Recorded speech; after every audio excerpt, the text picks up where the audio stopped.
Hey ladies, I'm going to share with you a step I'm going to do before sharing my Google assignments with my class.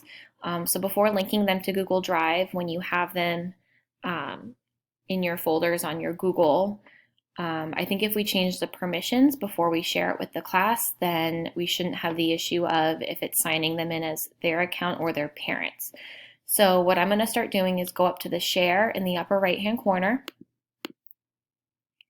And then in the upper right-hand corner of the box that pops up where it says Get Shareable Link, I'm going to click on the link icon, and anyone at Parkland School District with a link can view. So I'm going to change two things here.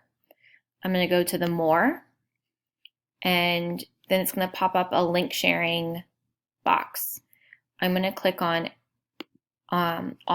anyone with the link.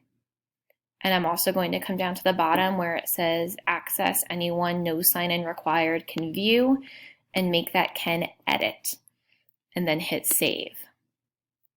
So on the new screen, it's anyone with the link can edit.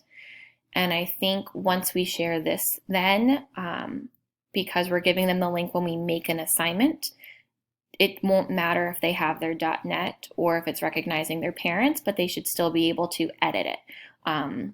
Let's see if this works. Give it a try. I'm going to try it with tomorrow's Grammar Cup assignment, see if they can go in and do the edits and see how it goes. I did this with the Golden Lie, just pulled it up today because none of my kids worked on it, even though I saw a lot of them viewed it.